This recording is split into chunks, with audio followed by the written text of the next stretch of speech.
ڕۆژە یاسا پەرلەمانیش بووی کۆم شرۆڤەیەن زێدەتر بکەین کاک بەختیار شاوەیس بمەڕایەک و پەرلەمانتاری فراکسیۆنە یەکێتیە پەرلەمانی عێراقی بەلێ کاک بەختیار ئەف دەمێتە باش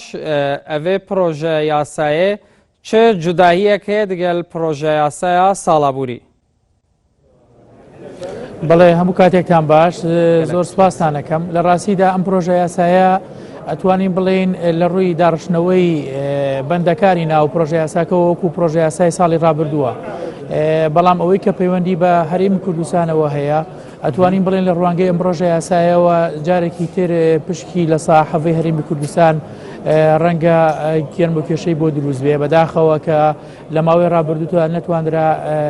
ڕێکەوتن نەوتیەکەی نێوان هەولێر و بەغدا بە ئاکام بگات کێشەکێ بۆی چارەسەرێک بێت بێگومان لە بڕگەکە تایەتی لە ناو پرۆژە یاساکەیە تایەتی کە دەڵێ پێویستە هەرێمی کوردستان بڕی 550,000 بەرمیلی ڕۆژانە تەسلیمی کۆمپانیای سۆمۆ بکە لە بەرامبەر ئەوەدا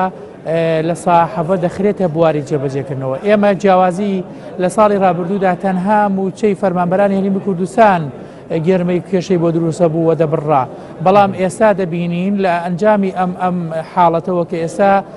خراوەتە ناو پرۆژە یاساکەوە پشکی لە ساحەڤەی داودەرمانی خەڵکی کوردستان و پشکی لە ساحەڤەی بەشە خۆراکی خەڵکی کوردستان بە شێوەیەک لە شێوەکان کەوتوتە بەر هەڕەشە و مەترسیەوە. باش ئێوە چیتان کردووە بۆ ئەوەی ئەو مەترسیێن لەسەر نەبێت؟ لە ڕاستیدا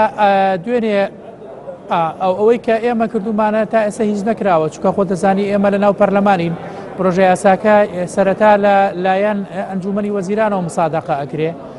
لە دوای ئەوە دێتە ناو پەرلەمانەوە و حالەی لیژنەی تایبەتمەند دەکرێت کە لیژنەی داراییە لە ناو لیژنەکەدا ئێمە نوێنەرەکانمان ئەگەر پێیان بکرێ زەختێک دروست دەکەن بۆ ئەوەی ئەو مەرجە لا ببەن من پێم وایە ناتوانن لەبەرەوەی ئێمە ئینزار کراوین و لە ماوەی ڕابردوودا لەلایەن نوێنەرانی خەڵکی کوردستانەوە دەیان جار قسەمان لەسەرمە کردووە وەکو پەیامێکی وریاکەرەوە بۆ سەکردایەتی سیاسی کورد بۆ حکوومەتی هەرێمی کوردستان پێش ئەوەی پرۆژە یاسا لە ناو ئەنجومەنی وەزیرانی عێراقی بنێرێ بۆ پەرلەمان پێویستە وەفدێک بچێتە بەغدا گێرموکێشەکان و ڕێکەوتنێک یان ئەو ڕێکەوتنی لە ڕابردوو هەیە چارەسەر بکە لەبەرەوە من پێم وایە کات بە فیڕۆ چووە ئەوەی کە ماوەتەوە زەختەکانی ئێمەیە و زەختەکانی ئێمەش ئەو پەڕی وەکو کووت لە کوردستانیەکان دەتوانین بایکۆتی دانیشتەکانی پەرلەمان بکەین بۆ ئەوەی کە هەوڵێک بدرێت چارەسەری ئەم مەسەرەیە بدۆزرێتەوە. بایکۆتەکەتان ینی چارەسەر پرسەکە چارەسەر دەکە؟ نەخێر لە ماوەی ڕابردوودا ئەم کارتێش تاقی کراوەتەوە لە دەورەی پێشووتری ئێمەشدا تەنانەت نەک نوێنەرانی کورد لە پەرلەمانی عێراق بەڵکو لە ئەنجومەنی وەزیرانیش وەزیرەکانمان ئەگەر ڕێیاتان بێ بایکۆتی دانیشتەکانی ئەنجومەنی وەزیرانیان کرد بەڵام دوای گەڕانەوە و هەروە پەرلەمانتارەکانیش بۆیە ئێمە ئەگەر بمانەوێ ئەم کێشەیە چارەسەر بکەین و بە هەموو کێشەکانی ناو کورد لە عێراقدا بە موازنە بە کێشەکانی تریش بریتە لە مەسلەی گەڕانەوە بۆ گفتوگۆ و دانوستاندن لەگەڵ حکوومەتی مەرکەزیدا بەداخەوە حکوومەتی هەرێم ئەوەی کە من تێبینیم کردووە تا ئێستا زۆر بێباکە بەرامبەر بەم مەسلەیە ئێستا لە هەرێمی کوردستاندا بەهۆی بێباکیەکانی ڕابردووی حکوومەتی هەرێمی کوردستانەوە موچەی خەڵکی کوردستان بڕا بەڵام دەبینم کە بەهۆی ئەم بێباکیانە کە بەردەوامی هەیە ترسی ئەوەمان لێ نیشتووە کە بەشە خۆراکی هاوڵاتیان و داودەرمانی خەڵکی کوردستان ببڕێ بۆیە دەبینین و چاوەڕێ دەکرێت کە ئێمە لە ساڵی ئایندەدا سەرباری ئەو قەیرانە گەورانی کە ئێستا ڕوبەڕووی خەڵکی کوردستان بووەتەوە قەیرانی نەبوونی داودەرمان ویان گرانبوونی داودەرمان و نەبوونی خۆراک و کەمبوونەوەی لەناو بازار و گرانبوونی سعری خۆراک ئەمەش ڕوبەڕووی خەڵکی کوردستان بێتەوە واتە بەمانایەکی تر خەڵک بۆ لەمە دووە نەک هەر موچەی نییە بەڵکو ئەگەر موچەیەکیشی پێ بدرێەوە بەشی ئەم پێداویستیە سەرەتایانە ناکا. باشە کاک بەختیار پەرلەمانتارێک باسی لەوە کرد ینی ئەگەر هەرێمی کوردستان پابەندیش بێت بەغدا ناینێرێت لەبەر ئەوەی بەغدا پارە بەو شێوەیە ئەنێرێت ینی چیەتە دەست ئەوە ئەنێرێت نەک لەوەی کە چی ڕێکەوتن لەسەر کراوە. من وای بۆ ناچم بەڵکو ئەگەر هەرێمی کوردستان بیەوێت و دەتوانێت بێتە بەغدا وەفد بنێرێ گفتوگۆ بکات دانوستان بکە من پرسیارێکەکەم جاران ئێمە ئەمان و خەتای مالیکیە کە کێشەمان لەگەڵ بەغدا هەیە چارەسەری کێشەکان ناکرێ، مالیکیە موچەکەمانە بڕێ، مالیکیە تعدامان لێ ئەکا، مالیکیە کە مافەکانی خەڵکی کوردستان نادا. ئێستا خۆ مالیکی لە دەسەڵاتان نییە، ئێستا کەسێکی تر هەیە ناوی دکتۆر حەیدەر عەبادیە، ئێستا وەزیری نەوت کەسێکی ترە ناوی عادل عەبدولمەهدیە و دۆستی خەڵکی کوردستانە، دۆستی کێشەی کووردە. ئێستا وەزارەتی دارایی نەک وەزیرەکەی موچەکانمان نابڕێ، بەڵکو وەزیرەکەی کووردە. ئەیکەواتە ئەم خەلەلانە کە ئێمە لایەنێکی کێشەکانین لەوێ ئەو هەموو گۆڕانکاری هاتووەتە ئاراوە. ئەی ئەبێ ئێستا کێشەکە کێبێ، من پێم وایە بەشێکی کێشەکە پەیوەندی بە خۆمانەوە هەیە، پێویستە بینە بەغدا بگەڕێینەوە بمانەوێ دانوستاندن بکەین. لە ماوەی ڕابردوودا ساڵی ڕابردوو ڕێکەوتنێکی زۆر باش هەبوو، بەڵام بەداخەوە لە نیوەی ڕێگەکەدا ڕێکەوتنەکە پەک خرا ویان دەستی تێخستنەکەی کاک بەختیار بۆ ئەوە دەگەڕێنەوە کە بەغدا پابند نەبوو. لە مانگی 5 و 6 هەرێمی کوردستان وتی پابندین، لەگەڵ ئێوە لەگەڵ نوێنەرانی کورد لە بەغدا دانیش هەمووتان باستان لەوە کرد، بەرگریتان کرد کە هەرێمی کوردستان پابند بۆ بە ڕێکەوتنەکە، بەڵام بەغدا پارەی پێویستانێنێ. چ زمانێک هەیە هەرێمی کوردستان پابند بێ و دیسان بەغدا پارە نەنێت؟ خۆی لە ڕاستیدا لەو کاتانەدا ئێمە چاک لە یادمانە کە حکوومەتی هەرێمی کوردستان لە مانگی 6دا من پێم وایە نەفەسی کورد بوو، نەیتوانی چاوەڕێ ئەوە بکا کە 1-2 مانگێک ئیلتیزامی خۆی بە ڕێکەوتنەکەوە بکە. لە سەرەتادا تقریبان مانگی 1 و 2 3 و 4 واتە 4 مان بەغدا پابندی ڕێکەوتنەکە بوو، بەڵام حکوومەتی هەرێم پابند نەبوو. لە دوجاردا لە مانگی 5 و 6 حکوومەتی هەرێم وتی من پابندم، بەڵام نەگەشتە ناوەڕاستی مانگی 6 ئەوە بوو وەزیری سامانە سروشتەکانی خەڵکی حکوومەتی هەرێمی کوردستان وتی ئێمە بۆ لەمە دووە بەسەر بەخۆیی نەوتە فرۆشین و مانگی بای 850,000 نەوتە فرۆشین، واتە لە ماوەی ئەم 4 مانگەدا نزیکەی 3 ملیار و 200 ملیۆنەکە. بۆیە ئەم کێشانە من پێم وایە پابند دەبێ و پابند نابێ، پەیوەندی بە نەبوونی متمانە و سیقەیەکی تەواوە هەیە لە نێوان هەردوولادا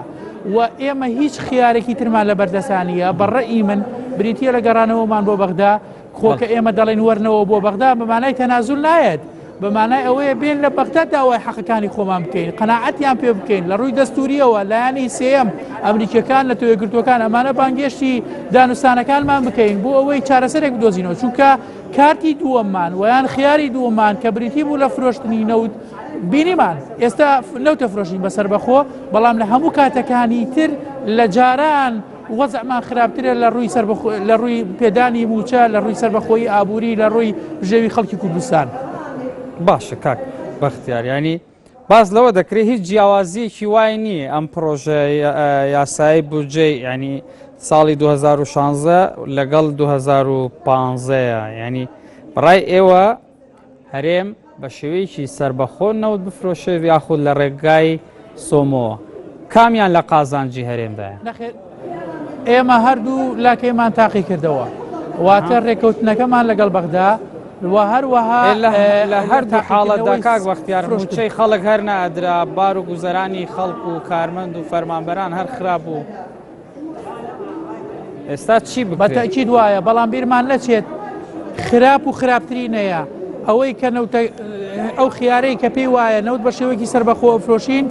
زۆر خراپتر بوو لەوەی کە ئێمە لە سەرەتاوە مانگی 2-3 ئەگەر لە یادتان بێ مانگی 200 ملیار هات، مانگی 360 ملیار هات، مانگی 4 بەرز بوویەوە بۆ دەوری 650 ملیار دینار. ئەمانە زۆر گرنگ بوون. ئەو لەو کاتانەدا ئەمانە ئەگەر ڕێڕەوەکەی بەردەوام بواە هەتا ئێستا من پێم وایە هیچ خلافاتێک نەئەما لە نێوان هەردوولادا. بۆیە حکوومەتی ئیتیحادی حکوومەتی هەرێمی کوردستان چاوەڕێی نەکرد بۆ ئەوەی کە با بڵێن پابندبوونی خۆی بۆ وەکو چۆن حکوومەتی ئیتیحادی بۆ ماوەی 4 مانگ پابندبوونی خۆی ئیسپات کرد، ئەبووە حکوومەتی هەرێمیژەوەی بکردایە. ئێمە دوو خیارمان هەیە، واتە سەربەخۆیی یەکێکیانە ئەوەی کێشان مەسەلەی گەڕانەوەمان بۆ بەغدا، لە نێوان ئەم دوانەدا فەرقی زۆر هەیە. ئەمە یەک. دووهەم ئێمە لە ڕووی دیبلۆماسیەوە لە ڕووی کۆمەڵگەی نێودەوڵەتیەوە بە ئێستاشەوە زۆربەی کۆمەڵگەی نێودەوڵەتی تەحالفی نێودەوڵەتی ئەمریکیەکان، ئومەمی متحیدا، ئێرانیەکان هەموو لایەک کە ئێمە بەشێکین لە ناو ئەم پرۆسەیەدا کە ئێستا هەیە لە عێراقدا، هەمویان داواکەن ئێمە بگەڕێنەوە بۆ بەغدا. ئێمە داواکەن کە پابند بین بە دەستورەوە، داواکەن کێشەکانمان تەنها لەگەڵ حکوومەتی ئیتیحادیدا چارەسەر بکەین لە بەو پێیەی کە ئێمە بەشێکین لە ناو دەوڵەتەکەدا. بۆیە ئەمەش فەرزێکی ترە کە وامان لێ ئەکا کە ئێمە ئەم خیارە هەڵبژێرین بەڵام بەداخەوە وەکو ئاماژەم بۆ کرد ئێستا کاتەکە تێپەڕیوە ئەبوایە پێش پەسەندکردنی پرۆژە یاسا لە ئەنجومەنی وەزیرانەوە بکرایە چکە ئەو پرۆژە یاسایە کە پەسەند نەکرێ